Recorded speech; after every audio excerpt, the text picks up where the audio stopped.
And I just don't think North Dakota is a thing. It's a conspiracy. North Dakota does not exist. Well, maybe this should be an episode. Go discover if North Dakota exists. Oh, right.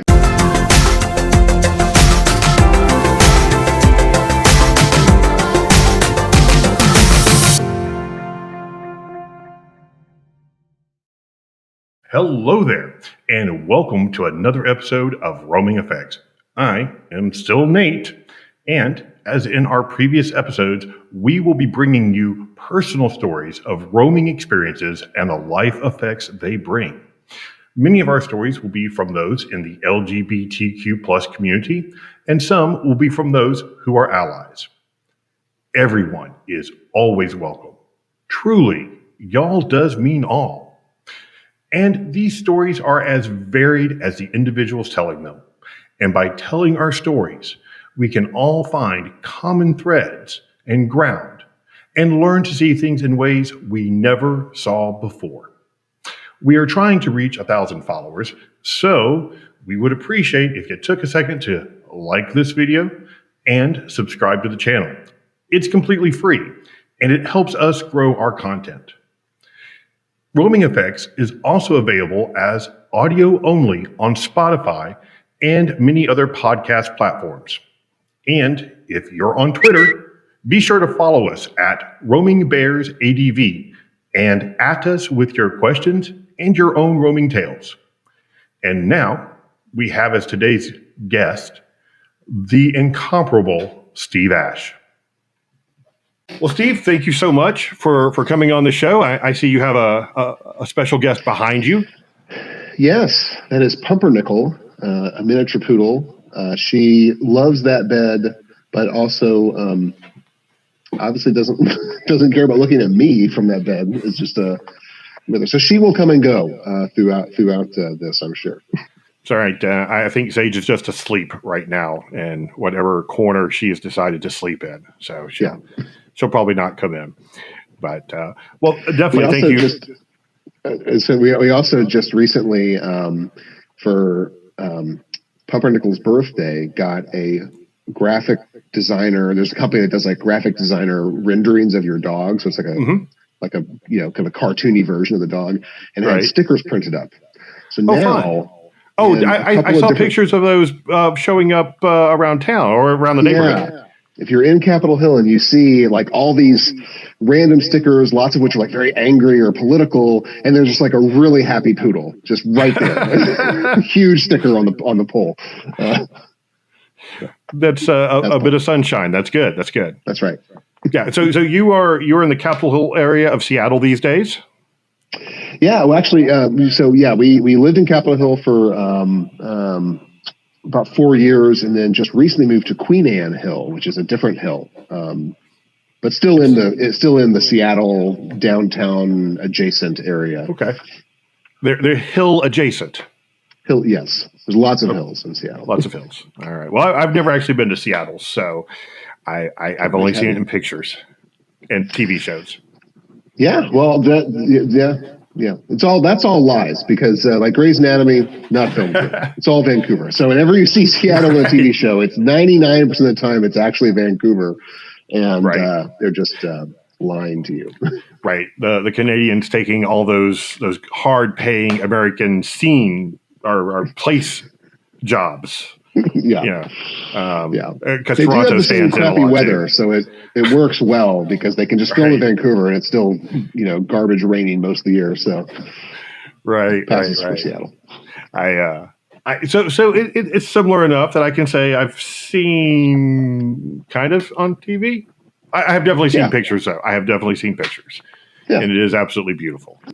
Part of what's cool about this part of the country is the ferry system. It's Washington State Ferries is the I believe it's the second largest ferry system in the world. The first being the world. The world. Yeah, the first being the Netherlands and Amsterdam. Right. That makes sense. We have a ton of ferry lines.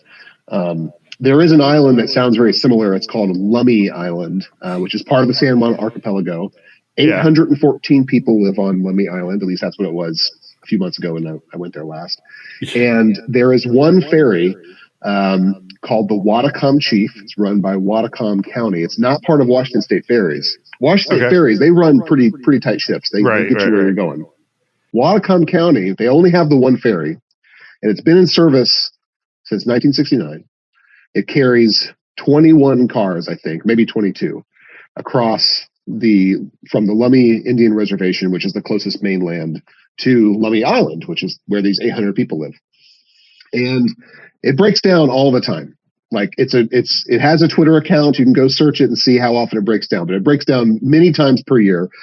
And every time the county brings up like a vote or something like, should we buy a new ferry? The people of Lummi don't want a new ferry. They are just happy with a kind of crappy, unreliable ferry service. They don't want more people to they don't come want to the more island. people. Right. So that's hilarious. Yeah, there's actually, I know you from Memphis. You spent a good part of your life in Memphis, as have I, in Nashville and other inland places. We don't really think about the coastal areas and ferry services because when you're in the Outer Banks of North Carolina, you have the ferry service. When you're down in Texas, you got several ferries that cross to the barrier islands over to the mainland, and so we just don't. The one ferry that I know of anywhere near Memphis is up in Kentucky, and it crosses the Mississippi River, and it's the only river crossing from down around, I guess, the Dyersburg area all the way up to Cairo, Illinois. There's no other river crossings, so it runs from like 9 to 5, and it holds maybe 6 cars, and it's absolutely terrifying. If it's still running, I don't even know if it's still. I haven't taken it in years, mainly because, a ferry service that only runs till 5 o'clock in the afternoon doesn't really help out. You gotta really know that ferry schedule. Right. The other thing that you got to really watch for, I don't know if it's the problem there, but here the problem is there's a lot more people that want to take the ferry than can cars that can fit the ferry. Right. And so, as you can imagine, people being people, which they are often awful. There's a lot of line cutting that happens. Sure. And so Washington State Ferry spends an amazing amount of time, with these like line cutting hotlines that you can call if you see someone's cutting the line. And I don't actually know what happens to you because I've been too scared to ever try, and I wouldn't do that anyways. I think that's terrible. But you probably get scolded very harshly. Yeah, I hope it's more than that, but but it could be. Yeah. You get your ferry privileges removed for a month. I don't know. Yeah. But how do they prove that? I mean, someone snitches on you, but I mean, you're not automatically guilty. I think people submit pictures with their phones. Okay. little I've seen some pop up on Facebook a little bit. So I think this is a big enough problem that it has a lot of attention at least. Wow. Well, I mean, they have a hotline for it, so it has to be. Yeah. And it has to be a pretty decent problem. You get a hotline for the ferries. You got a bat line for crime. We have, we have all kinds of hotlines here. Sounds like a hot place. Especially since not a lot of places have air conditioning, so it's particularly hot on days like today, where it's like 80 degrees and no one has air conditioning. Right. Yeah, I just think of being in Mississippi Delta and it being 100 degrees. Sweltering in the heat and the humidity and the mosquitoes the size of small birds. Yes. Right. And by small bird, I don't mean hummingbird. I mean like robin. Pterodactyl. Yeah. The pterodactyl sized mosquitoes that you had to wipe off your windshield just after driving 5 minutes down the road. Yes. Right. Yeah. A nice Mississippi night. Yeah. So, yes. But, and you and I have definitely taken some of those roads. In some of our various adventures. Yes. But I think a lot of my 20s and early 30s were spent in cars with you, driving around various places in the Tennessee, Alabama, Mississippi, Arkansas, Georgia areas. Louisiana. Louisiana. Oh yeah, that's right. Yeah. And we would always just talk about like literally everything. Like I think we're both we're both very curious people about the world, really interested in history and cultures and how things fit together. And also enjoy healthy discussions and debates. And That we have. What better way to do it than being stuck in the car for a couple hours and just you see? And I always thought you took me with you because you needed a map. That too. I had a broken stereo, so I needed entertainment, and I also needed a map because this is pre Google Maps. Right. And MapQuest pages were hard to hold up at the car. Yeah, they were. Yeah. And I always seem to know where I'm going, so there's that. MapQuest pages really dates this. There's only a certain range of people. You had just gotten your license to drive. That's how young you are. But I mean, there's only like if you know what MapQuest is and know that you had to print stuff out because we didn't have internet on our phones, then I know you are within 35 to 45. Right. I will say I had more friends back then. Before map apps and really GPSs and then map apps, because people would call me up and say, "Hey, I'm in Hot Springs, Arkansas, and I need to find this." And I'd be, "Oh yeah, I remember being there. Okay, so you'll see this, and you'll turn left at oh yeah, there it is. Okay, there you go." Yeah, and I had a lot more friends. You are a walking Google Maps. More accurate than Google Maps for many cities, as we've learned the hard way a few times. Right. We have definitely been a lot of places, and have had some interesting times. I will say though, we did actually go to New Orleans. We were down in near Baton Rouge for work, and we decided to hop over to New Orleans. You were probably the most tame experience I ever had in New Orleans. Yeah. Like I have to remember that we were actually there, because I can't say that really any of my other New Orleans trips were tame. They always had something exciting happen. Sometimes it was too exciting, or some guy in a beat up blue truck offering us street drugs, or his woman in the truck. Or he said, or both. Yeah, he actually did say that, or both. We politely declined, of course. Yeah. But no, it was, but we have been a lot of places. Just talking about going, in the South, the Mid-South area, on the road, the trip, one of the trips we were taking to Northwest Arkansas.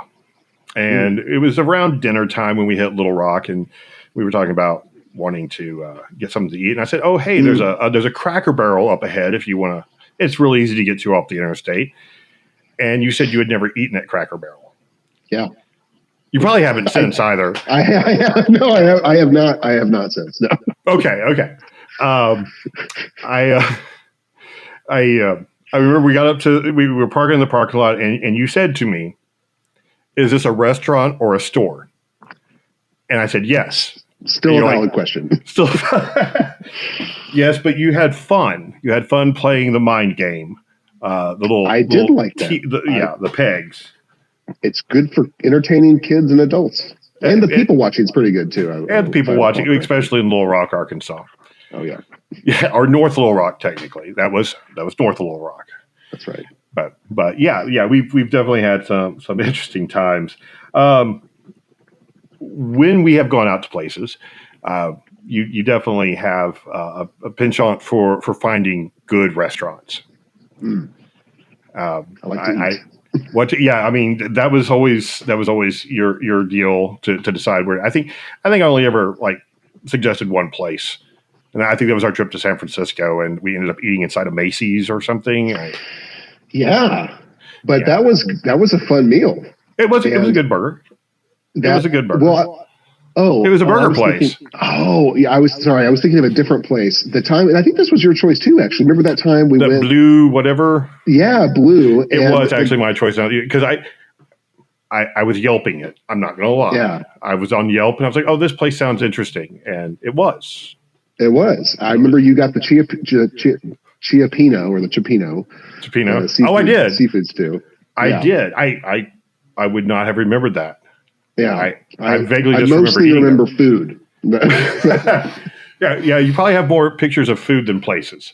Yeah, yeah. And But I remember we ended up talking to the owner. I think the owner was so tickled that people were interested in asking him about the food that he just like spent right the evening with us, is what it felt like.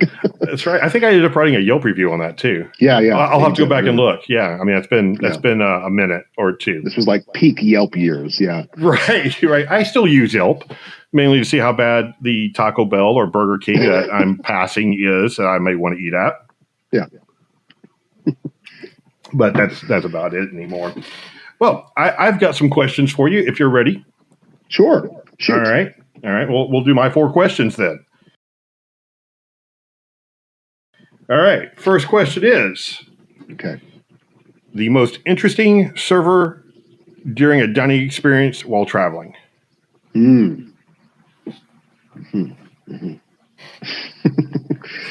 I have as you mentioned, I like definitely enjoy food. I love trying all kinds of different restaurants and have been lucky enough to go to a lot of really crazy ones that are really interesting. So yeah, the one probably a couple of crazy experiences, but the one that I'll give a quick one and then I'll give the real answer. Okay. So that island that I mentioned that has 814 people. Lummi's Island, is it? Lummi, yeah. Lummi. Which I believe is named. I think it's an Indian tribe, which is called the Lummi tribe, and so they have a reservation, and this is just the island that's closest to that reservation. I think actually I don't know why it's called that, but this island, in addition to the 814 people that live there all the year round, it has this restaurant called the Willows Inn. Okay. And it's the chef. It's kind of a weird story, but it's a chef that used to work at this restaurant called Noma, which is like one of the best restaurants in the world. It's one of those that whenever you imagine like the crazy chef that is picking stuff from the forest outside the restaurant and doing meals and like yelling at everybody, like that's Noma. Okay. That TV show is really popular, The Bear, right now. In the TV show, that guy used to work at Noma in the show, just as an example of like, it's kind of a famous place. Right. So one of the guys that used to work at Noma, he is from Washington and he wanted to open up his own crazy restaurant. And so he found a Craigslist ad for this old resort that had its heyday in like 1920. And it had been just derelict, rotting on this island that only has this one crappy ferry, the Whatcom Chief. And so he reached out over Craigslist, and the owner, that they partnered and did something. And so now he has a farm that he and his wife run, and then he has this restaurant. And he sources from the farm, right? Which is everything from the farm. He called it hyper local, and it's like it's as crazy as it sounds, as far as like he'll tell you all about the kinds of fertilizers that were used at this part because the sun hits it with this part and blah blah blah. It's nuts. But it's on this island, and getting to it is quite a journey because the Whatcom Chief is just not a reliable person. Anyways, but so that was that was a fun restaurant to go to. We've been twice there. And you have to stay on the property because like the ferry doesn't run back. Yeah, exactly. Yeah, it's the whole thing. Yeah. So, but anyway, so you asked experience with the server. So the one that comes to mind was I went to Italy in 2011, and as we've discussed, as you mentioned previously, you were the one that knows how to go get places. Like you had a built-in navigator skills that I lack. I have gotten better in the last few years, but especially in that time period, like 2010, 2011, I could get lost in a subdivision. Like it was not a good skill set. And speaking of MapQuest too, like when I planned this trip to Italy, I was going there to meet some family friends who were going to Florence. They go there a lot, so I was going to go a couple days early, do some exploring on my own, and then meet them in Florence. I was trying to. I never did that whole backpacking across Europe thing, so I guess this was like my mini version of that. And another person who was a friend of this family was also kind of doing the same thing. So we decided that we would travel separately. We would do our own little adventures by ourselves, and then the two of us would meet in this little tiny town called Rio Margio or something. I'm sure there's like Italian people will write letters about how bad that pronunciation was, but it's this little tiny town on the coast. It's a sequence of 5 towns that collectively are known as Cinque Terre, and people go there to hike and look at how beautiful it is. I'll send you some pictures. It's amazing, beautiful. So anyway, this friend, her name, I won't say her name, but she and I met up in Cinque Terre, and after a couple of days of exploring on our own, and we went on a hike together. And that's like the whole thing is like you said, you hike in these mountains. It's absolutely beautiful. All these like little pastel painted houses. Oh, it sounds beautiful. 300 square foot houses. It's really, really cool. You can see old like hobbit houses where people would, this region was, people would grow wine in like 400 years ago. And you would see these little hobbit houses that they had cut out for themselves when they were like working super cool place. If you get every time you get a chance to go there, it's really worth the trip. Anyway, so we were super tired and very sweaty, and we went to this there's only like 2 or 3 restaurants there. Like it's very, very small. And so we went to this restaurant, and it's Italy, it's wine country. We had a fair amount. We had too much. You had wine. Well, I'll just say too much wine. Okay. And she's married now and has a kid. But this is way before she got married and had kids. Yeah. She was really looking for an Italian one-night boyfriend, or at least just to chat somebody up, I guess. I don't know how serious she was, and she is from Mississippi and she has a Mississippi accent that is just almost unbelievable. It's like if you asked 10 people on the street to do a caricature of somebody of a 25-year-old girl from Mississippi, like they would come up with this caricature of an accent. So we go to this bar, and this poor bartender who is just trying to do his job, and I don't know what his name is. I'll call him Elio, which I think was the name of the kid from Call Me By Your Name. Nothing like that guy. This is like a big, burly bartender dude, but we'll call him Elio because his name was something like Elio. And she was so drunk and was just... It was so over the top how she was trying to throw herself on this poor bartender who was trying to go home. And this would carry on for like an hour. And he kept like looking at me, I guess thinking I was like her date, which is not the case. And I wanted to like eat the tablecloth. I wanted to get out of there. I felt so terrible, but I also felt very protective over her. I didn't want anything bad to happen, and not that anything would have. But anyway, so like an hour and a half later, then he's closing down the bar, and she's still like on the bar. Elio, can we? I just want to kiss an Italian man. And he's like, his patience has run very thin. So he starts to close. We start to all kind of leave, and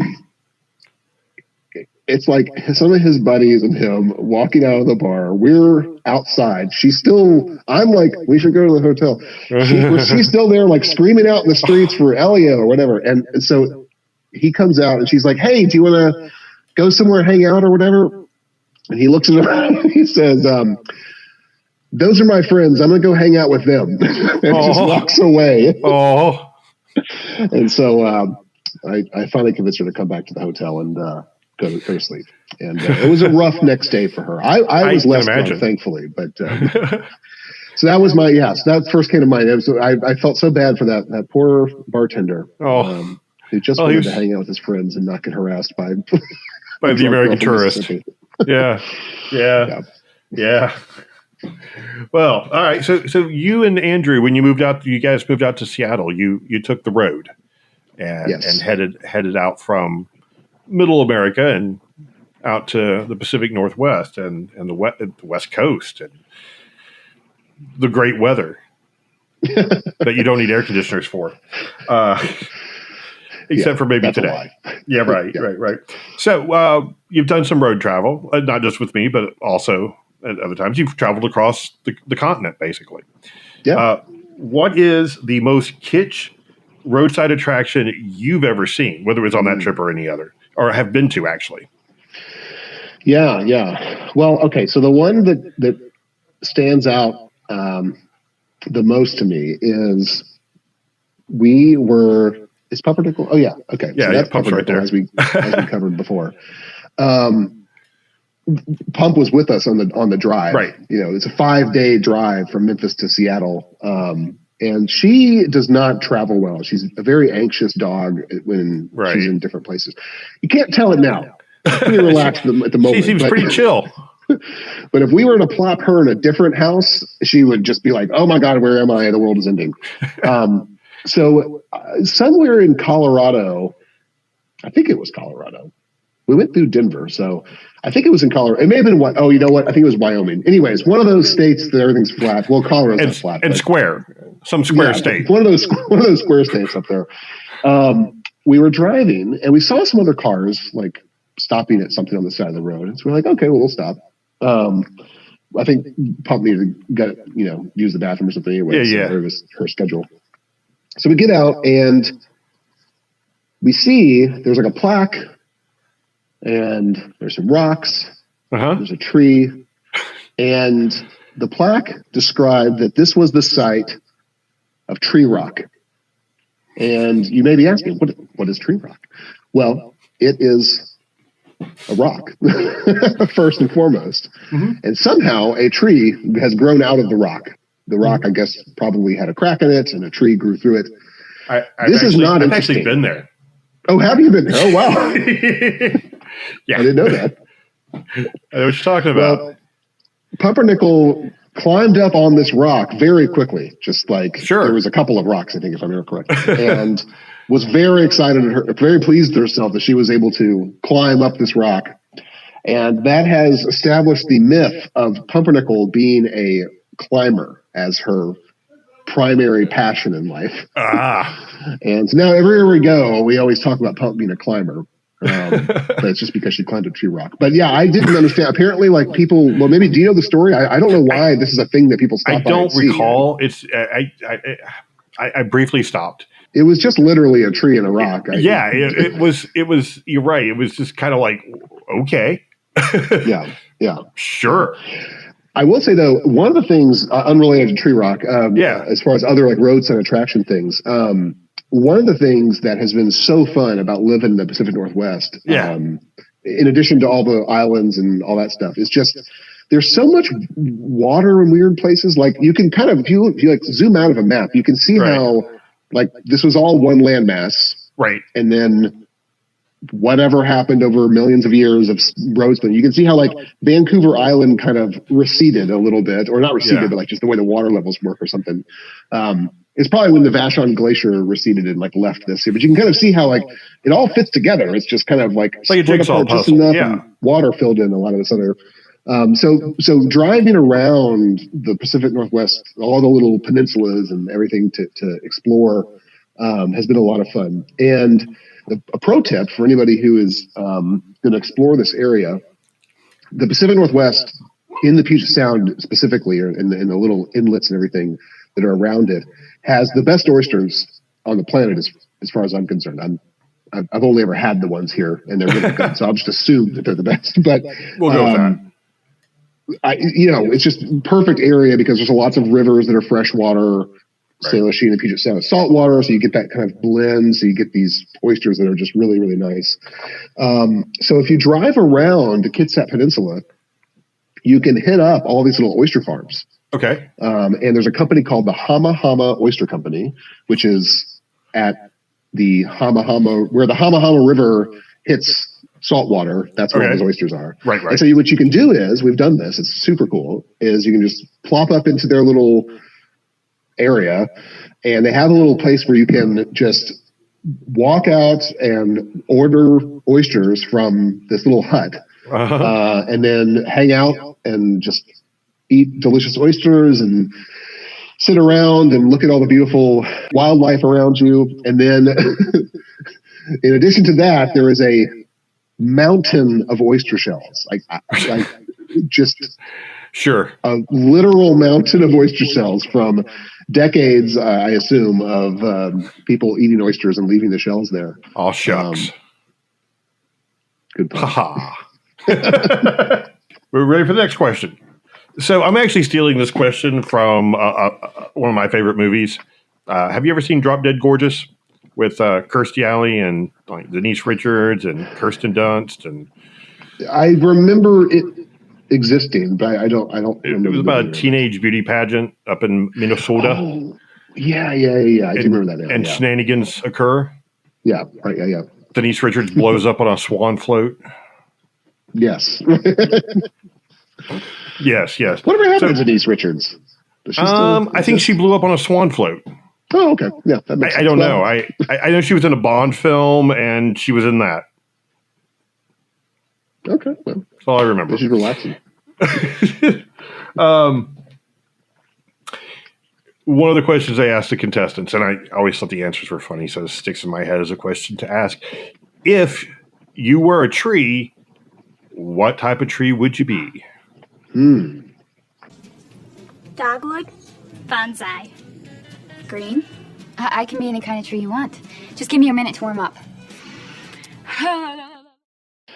That is a good question. Well, I will say a redwood. Okay. And because they're cool? No, I am not cool, so it's not that. No, you are. We went to Muir Woods, right, and a few years ago, and saw just a few. Yeah, when was that? It was over 10 years ago now. 10, 11 years. Yeah, something like that. It's a crime. Time should not pass this fast. No, it should not. Someone should write a letter to somebody. Right. Anyways, one of the things that struck me about the redwoods is, in my metaphor of life here, is there's lots of them in clusters. Right. It's not like just this one tree on its own. It's like it's a family of trees. It's a family of trees. Yeah. And they're sturdy and reliable until bastards come and cut them down. Right. And they're old. I like the and they're old. Yeah, that's me. No. I like the idea of like redwoods as a metaphor for collective wisdom or something, where it's like, sure, they've seen a lot of shit in their days. They've been around a long time. Yeah, they've weathered a lot. They've withered a lot, and they're not, there's not one that's flashy and trying to outshine the other sibling redwoods around. They're all just cool and hanging out and stable and sturdy. I like that. Yeah. Equal weight carriers. Yeah, I'll go with that. Yeah. All right. So you'd be a redwood. Awesome. Yeah. Awesome. All right. So as we've already established, you have been on a fair amount of trips in your life. And I'm sure every trip has its own special quality, special memory, special attribute into your life. I mean, I know all the trips you and I took, whether they be to even the New Orleans trip, which again, the most tame one I ever had, to a very interesting Vegas trip, to a trip to Chicago, yes, and the Blue Man Group, Yes. And We've seen them a couple times together. We've seen them in Vegas, we've seen them in Chicago, we've seen them in Nashville, and we've seen them in Manhattan. That's right. Yeah. We've seen them. We've seen all of them. I think we've seen all the Blue Men. It feels that way. It feels that way. And I still remember the first time. It was actually when we went to Vegas, and you're like, "Well, I really love the Blue Man Group, and I bought you a ticket." And I'm like, "Oh, I guess I'm going," and I turned out to love it. So thank you for that, because I don't know that at that time in my life I would have gone, "Oh, the Blue Man Group, that's great." They bang on pipes or something and wear a lot of blue paint. And it turned out to be one of the most awesome things, in which, again, I've seen Boston and Orlando would be the only two actual stage shows, regular productions that they do that I have not seen. And of course, they do the touring, like Nashville's the touring. We saw that on tour. Vegas, Chicago's the original. Isn't it? Isn't Chicago the original? I don't know. I'm pretty sure Chicago. I didn't know that Boston and Orlando were the only other two. You I think, have vastly surpassed my Blue Man Group knowledge. I had another friend that also loved Blue Man Group too, and he had like every DVD, he had every VHS. Let's be honest. I knew of the Blue Man Group, but I didn't really know the Blue Man Group. So you kind of introduced me to the coolness that is the Blue Man Group. So, also, quick aside. Yes. I don't know if this is a theme that you're going for on these on these interviews, but if you recall, the reason that I had a trip to Vegas at all was because of a timeshare presentation. Right. And I know that in Star's one, she was talking about her trip to Mexico was also for a timeshare presentation. So I think one of the lessons that we can take from this is that timeshares, as terrible as they are, and as don't buy. We don't but buy, accept their free trip. They are really making memories for people. Oh yeah, I know when I was a kid, my parents would get in the mail. They would get these offers to come see. They were timeshares. They were not your Cancuns or your Vegases. They were more like Cave City, Kentucky. And they were, I think the nicest one we ever went to was Fairfield Glade or Bay, or whichever Fairfield it was, up near Crossville, Tennessee. And that's a nice resort community on the Cumberland Plateau. Again, not necessarily anyone's primary vacation destination.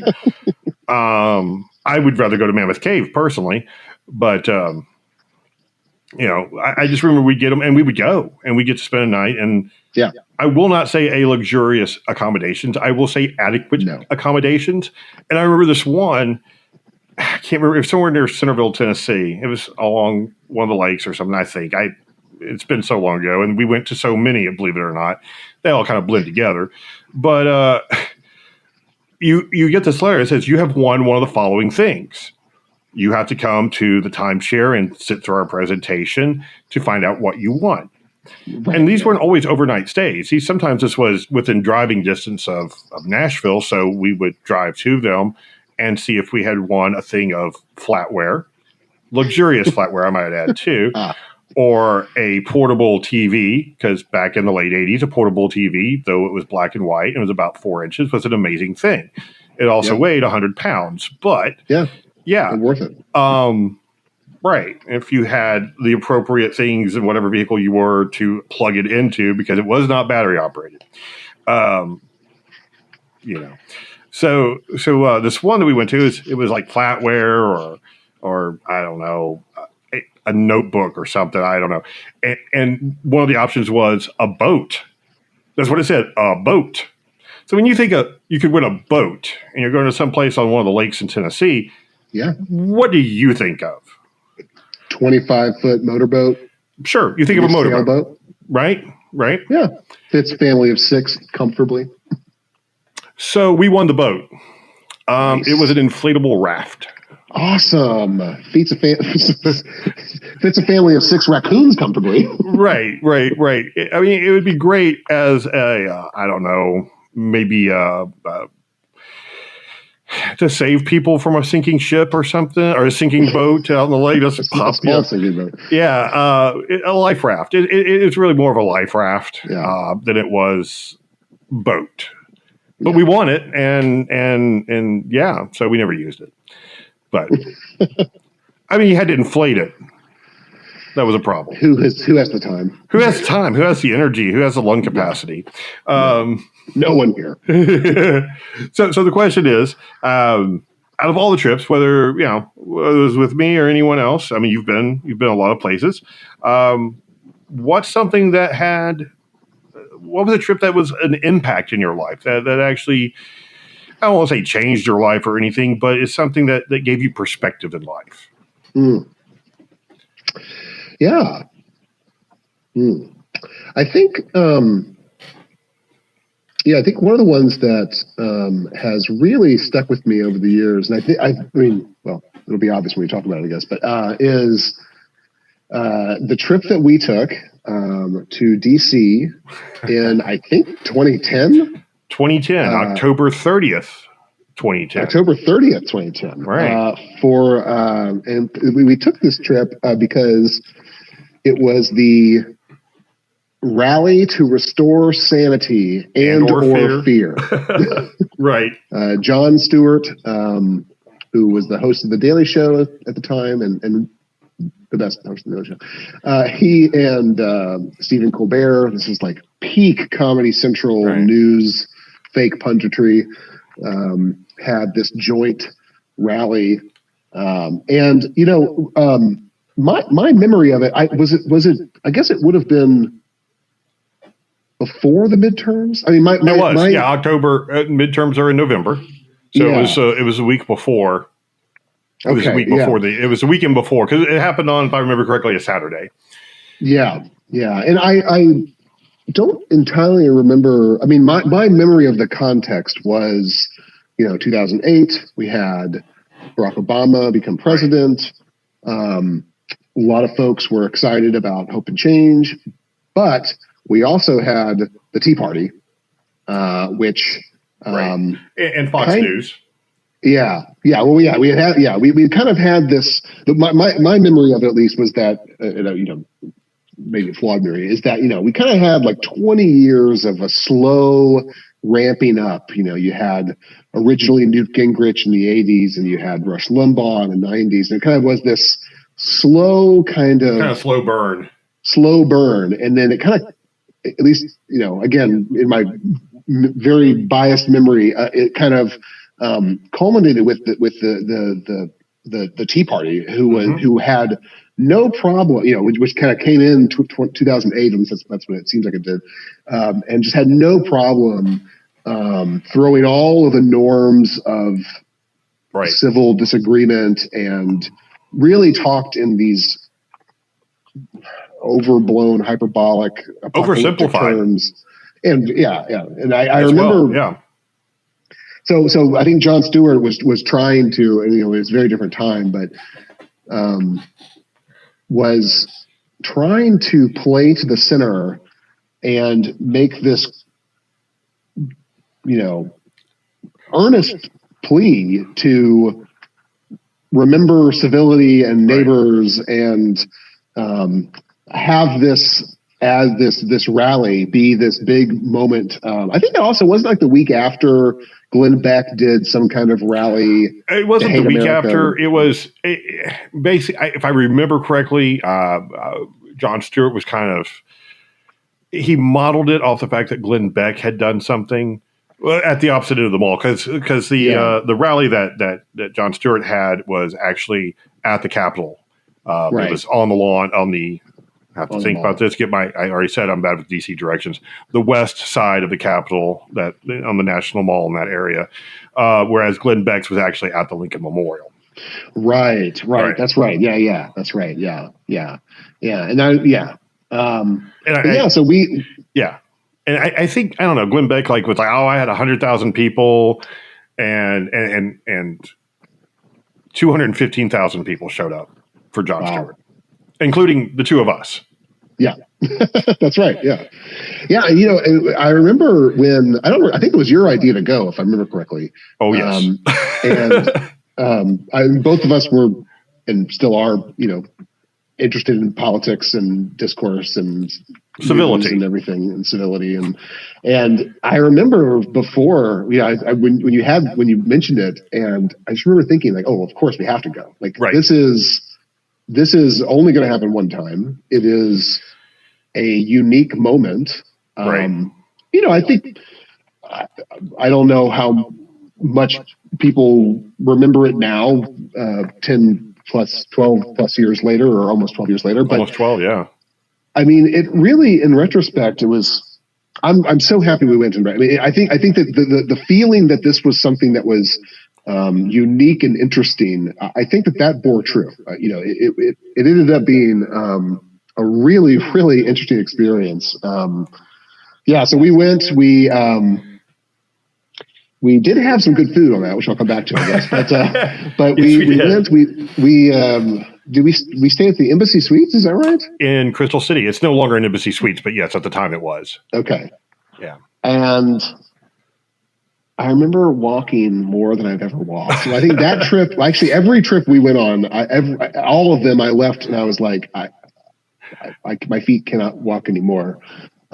Which is hilarious now because I walk like constantly now. So I've broken in all the ligaments and whatever that need to be broken in, so now it's fine. But anyways, I remember we went and if I don't know how many people have had the experience of sharing the same space with 200,000 other people, but it's a really bizarre feeling because every part of the city was clogged. Oh yeah. The metros were just overflowing with people, or the malls, a huge space, just had people everywhere. There were people on Port-a-Potties. There were people climbing up trees. Yeah. I mean, it was just endless sea of people. And it was both like astonishing just at the sheer physics of fitting all these people but also really the commonality. Yeah. The commonality of being there with, and these people had some great signs, and we were there in the spirit. Yes, it was, we all knew this was funny and serious at the same time. Yeah. And everyone brought their humor with them. And I cannot emphasize how much humor is such a healing. And if you're in trouble when you get a leader who cannot laugh at himself. Yeah. When you end up with somebody who cannot see the humor in their own folly. And you look at Jon Stewart, you look at Stephen Colbert, they can laugh at themselves and often do. Yeah. They don't take themselves so seriously that they become immovable, because when but as you were saying, people were in trees, people were on top of porta-potties, they had these great signs, common purpose. The one that really stuck out to me, and I probably am not going to get the sign right now, but I remember that just a week before, it was probably more than a week, but it felt like a week before, there was this story of a Tea Party rally where some counter protester got attacked, fell over, and then someone was stepping on his head or something. Like one of the Tea Party people were stepping on this dude's head. And so at the Jon Stewart rally, the guy was fine. He didn't end up dying or anything. This would be very horrible. Horrible if that happened. But still, it was a violent thing that shouldn't have ever happened. It was so unreasonable, that somebody would act that way at a rally. But so at the Jon Stewart rally, there was a sign that said something like, I may hate your stupid ideas, but at least I won't step on your head over it. Something like that. That was kind of the vibe, I think, in general, was trying to, it was to restore sanity. It's we have to be able to agree that there are things that are worthy of debate in our country, and policy that is made for the whole country, should be worthy of debate. So we should be able to discuss things as adults and not hide behind weird ideological Tribalism. or projections of what we think people who were just people 250 years ago thought when they were writing some stupid words on the paper. I'm pretty sure I know what Ben Franklin was thinking. Yeah. Where are the French whores? And that's Where all he was were thinking. They were probably at his place of residence. I think they were in New Orleans. Where they may still be. Yeah. I love New Orleans. The other thing I remember about that trip is that there were so many people that the cell networks died. That they did, and you and I had gotten separated because it was such a sea of people, and it's easy as turning around and whoever you're with is gone. The current has taken them, and even with no cell phone. Even with no ability to text each other or in any way communicate, we still ended up finding each other in all of that. Do you remember how? I don't. I vaguely remember. I know we ended up at the National Sculpture Garden. Yeah. And that was kind of like, I don't know if we had.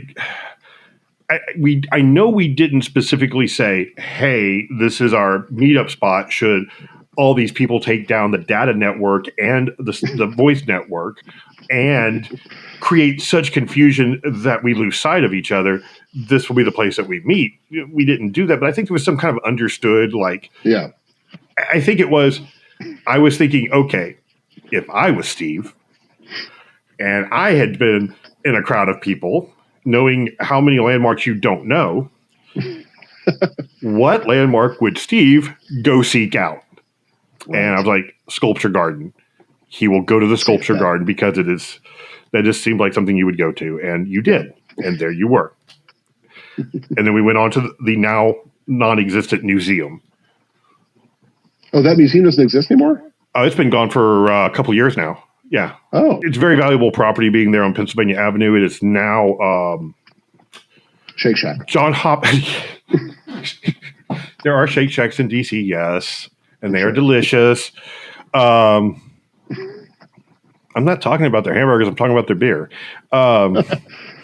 Their shakes. Their adult shakes are pretty good. Anyway, John Hopkins. It's John Hopkins now owns it, and it's one of the schools for something I don't recall. But what do they do? Right. I mean, it's just John Hopkins. DeVry. The DeVry of the academic world. Yeah. But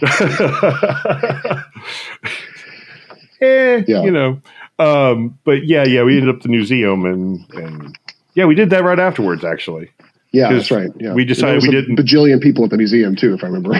But there were even more people trying to ride the metro away. Yes. And I think that was our logic. That was our logic was. And I know DC much better now than I did then. So I'm sure I could have found us an escape route. But at the time, to get back to Crystal City, and I'm sure you didn't want to walk more than I'd already made you walk anyway. No. You can do a lot of walking in DC. There's a lot of walking to be done. Another thing that I remember about that trip, or about the rally, which in retrospect is, well, actually, I remember it feeling bizarre at the time, but especially now, it is really unbelievable, is that they asked Kid Rock to perform. They did? Yes. Kid Rock came out there. I don't remember what song he played. It was some kind of, I don't think it was one of his songs. I think it was some kind of cover. Sure. That did have a come together vibe to it. Right. And I just remember vividly that Jon Stewart was on the stage. Like I think the band already started playing a little bit. And then Jon Stewart was like, "Ladies and gentlemen, Kid Rock." And I remember myself and a whole bunch of the people around me were like, "What the fuck is Kid Rock here for?" Right. Like, is this going to be like a beer and topless women thing now? Right.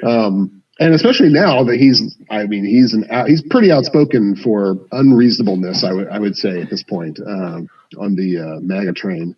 I think he belongs to the highest bidder. Yeah, and that's probably what it is. And no one on the other side wanted to spend a dime. Yeah. So that side got him for a quarter.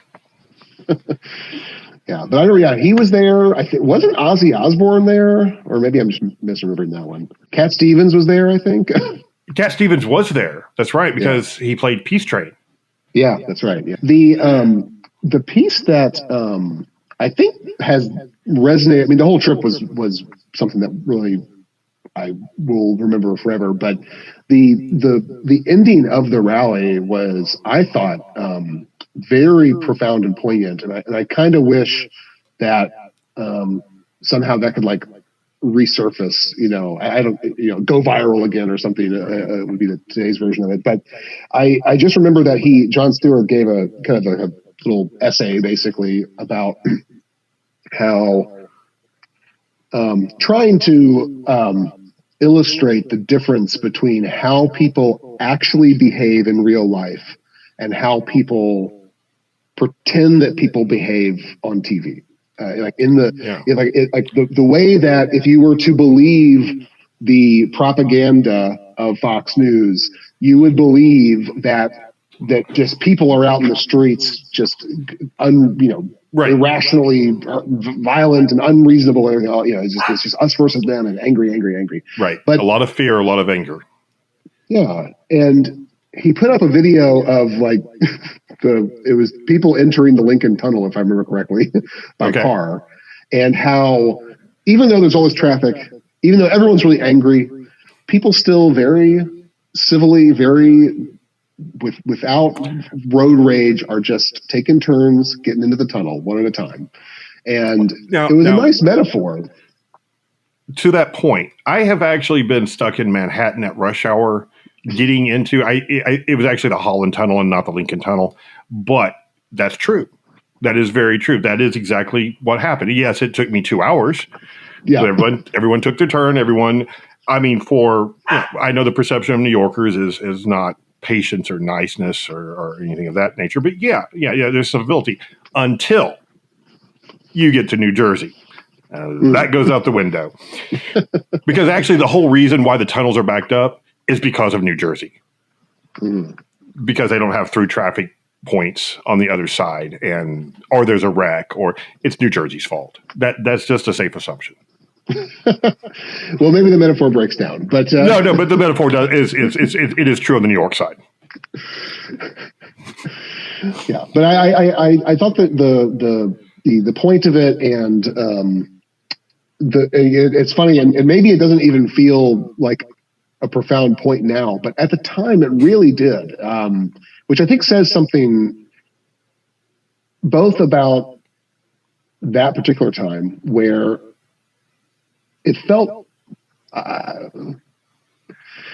like there was more, to me at least, it felt like there was more hope that could be mustered with people. I'm a little bit more cynical now, I think. And I think we're also a little bit more beat down. Yeah. To be honest. Yeah. I think the last couple of years, and not necessarily from politics. I mean, that has definitely been a driving force of beating people down. But just everything. Yeah. Just everything has just been so tiring. Yeah. But at the time, that message and that experience felt very hopeful to me.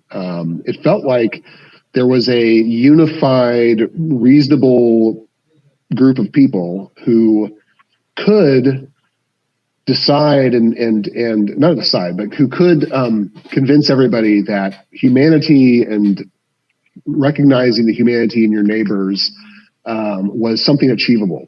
Right. And I still believe that's true, by the way. It's like you said, maybe the last couple of years has beaten us down a little bit, and maybe it doesn't feel as easy to attain, but I still believe that. That to me is a core value of right. I do believe that the vast majority of people actually want very similar things, in that they want humanity, they want grace, they want to see good in others, they want community.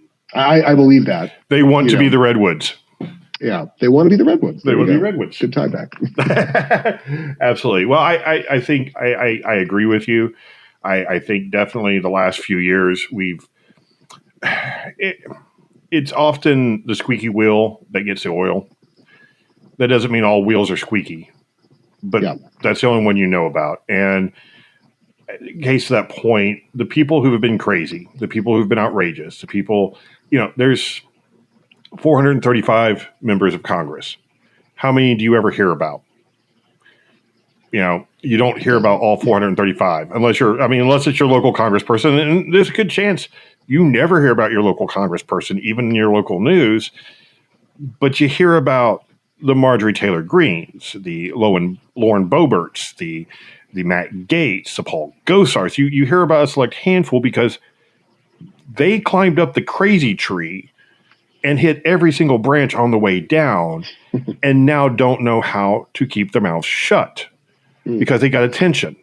They said something insane about lasers in space owned by, Jewish space lasers, or they talked about giving birth in the front of their pickup truck, and they got attention. And to continue to get that attention, they just have to continue to be crazy. Right. They up their game all the time. I mean, wow. Just when you're like, oh, that's got to be about the most insane thing I've ever heard. Nope. Hello, Sarah Palin, you're back. Those jackals will jackal.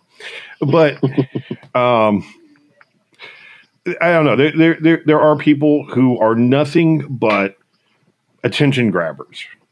Yeah. They have no substance. They truly have the things that they say, they may believe them, but they don't have conviction. Yeah. I think that was part of the point of the rally that I took away and that I remembered and continue to believe is that, like, we really should not trust this. We should not extrapolate from the most vocal and the most visible voices. Like, right. And this is not just politicians that show up on the news because they're crazy and they say crazy things because they get rewarded for saying crazy things. This is also the people online, and this is actually not even tied to ideology. Like, people, there are plenty of people online that are very vocal and of all stripes, who get a lot of attention because of that, and so we incorrectly, I think, extrapolate from that and start to believe that all of our neighbors are like that, and that, it's like, Anyway, so you're absolutely right. Yes. Yeah, I think that if you go plop yourself down into most of the cities that we spend a lot of time driving through, even though there's a lot of BS that has to get fixed, and there's a lot of structural stuff that persists, a bunch of BS that has to get fixed. But when you go and you actually want to change and fix all those things, and you go talk to people, there's humanity in a lot of people, in all those little neighborhoods, and all those little towns. And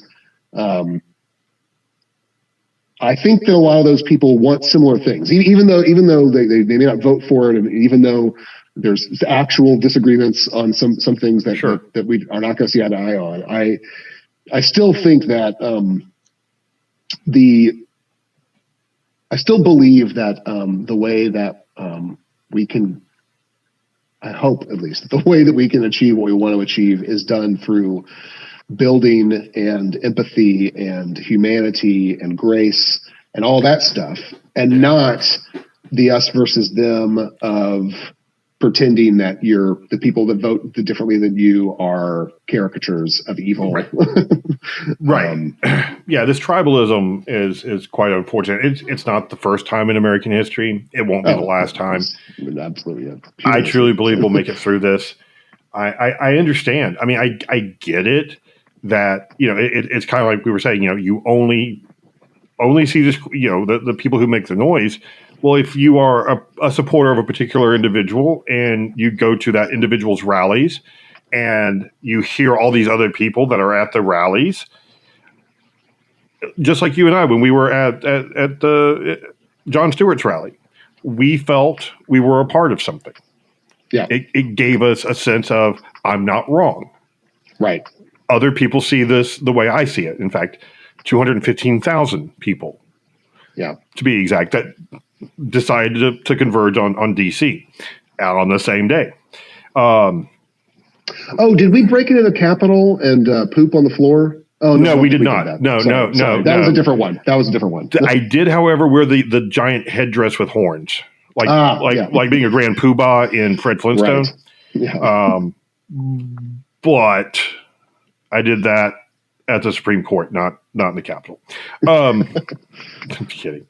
Hey, we missed our tickets to the Washington Monument the next day. That's right. Yeah. You know, it would be Why? another Do you remember? almost. Yes, I do remember. I do. I mean, I guess it has something to do with me being late for something. Right? Possibly, yeah. But it would take happens. another 10 years before I finally got into the Washington Monument. Oh, I've still never been. I highly recommend it. It, however, is not the best view of DC from DC.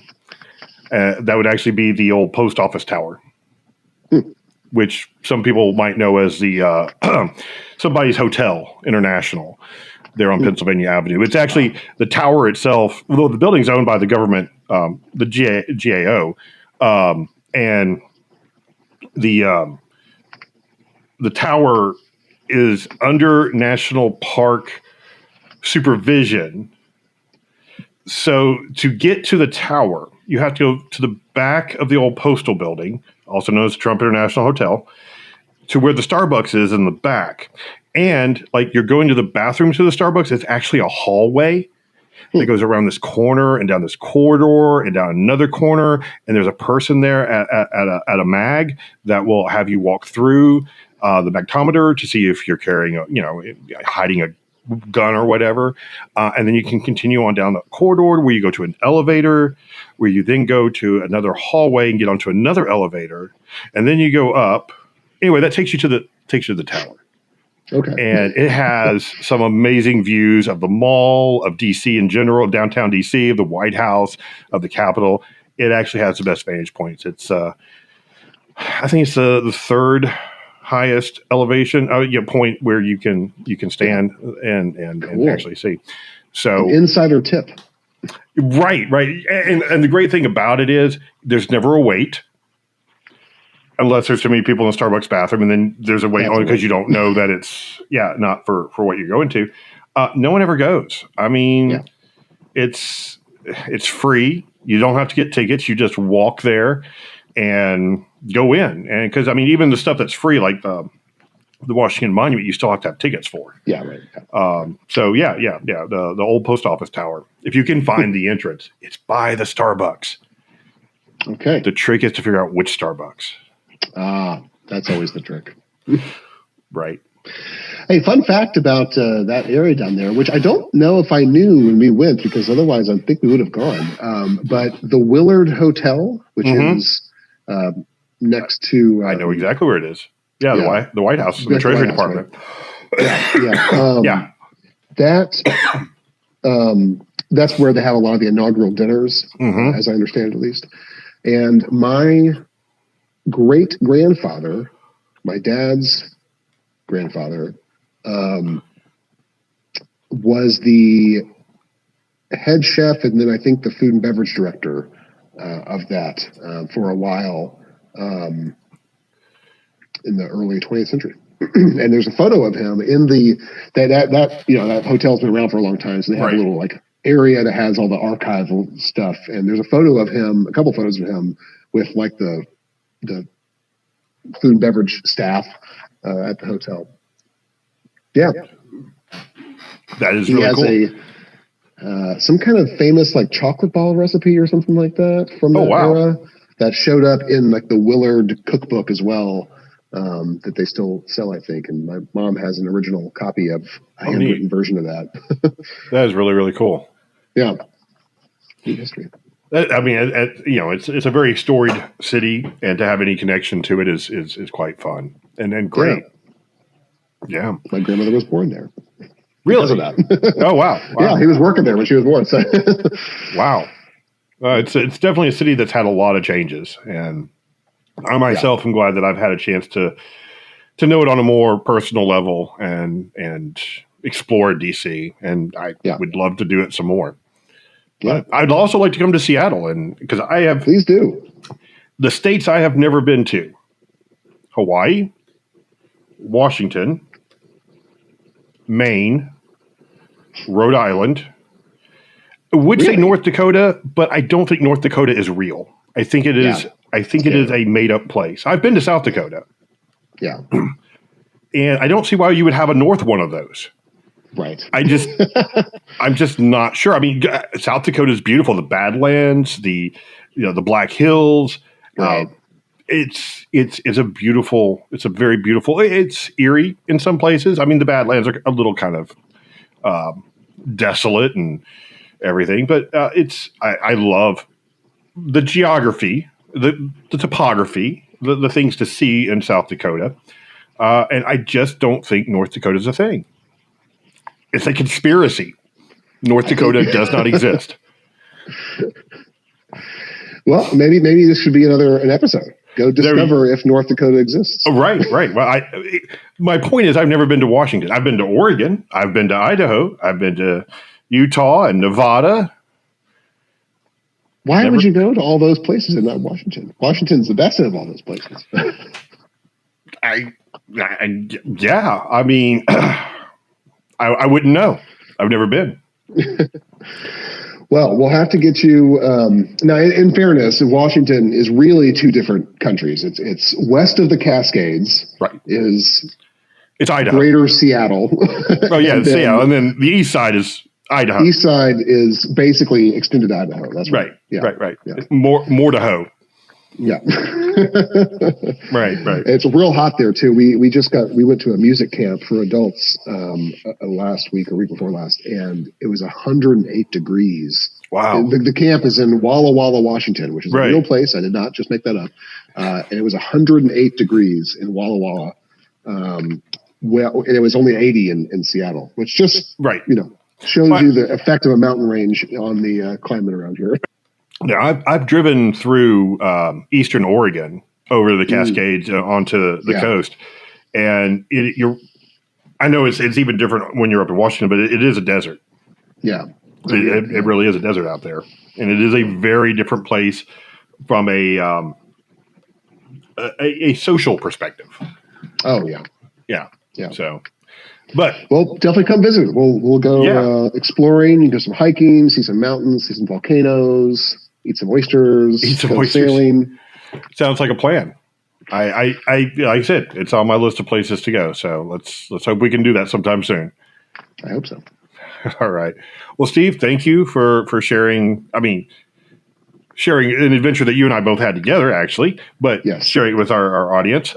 It was definitely. I have to agree. Of all of our trips, I think that was probably the most impactful to me as well, just because of feeling that solidarity, of feeling that hope that I too still hang on to today, and that experiences like that have definitely guided me in my belief system, in my faith in humanity. Yeah, because I know those 215,000 people in spirit, we're all still here, and there's way more of us. Oh yeah, and no, we don't. We aren't loud, but we're there. Right. And that's comforting. And we're not going to step on your head. No, we're not going to step on your head, but we're also not. We're not going to just sit down. Yeah. We are here. Yeah.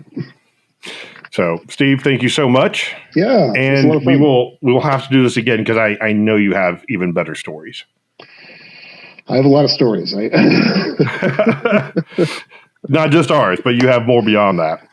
Oh yeah, we could talk about Montreal. That was a hell of a trip. Well, we will have to have you back, and you'll have to do that. Yeah. All right. Thank you, Steve. Okay. Thanks. Right. See ya. Thank you for watching. We hope you have enjoyed this episode with Steve. The world right now honestly seems scary. It is so easy to feel isolated and overwhelmed everywhere you turn. There seems to be loud, angry voices that are screaming things that just don't make sense. It is easy to want to shut it all out and ignore it. The most outrageous and loud voices keep getting the most attention. We need a restoration to sanity now more than ever. Don't disengage. Don't retreat. Just stand firm and be willing to listen. there is still hope. As always, remember to like this video, subscribe to our channel, help us get to 1,000 subscribers, and hit that notification button so you don't miss out on future episodes. Be sure to follow along on Twitter, where you can ask us your questions, tell us your stories, and share your roaming effects. Until next time, y'all take care of yourselves, look for the rainbow's end, chase the sunsets, and to our friends in the Ukraine, stay safe. You're neither forgotten nor are you alone. And finally, shout out to all of our patrons. Y'all are the best. And remember, you don't have to be a bear, you just have to roam.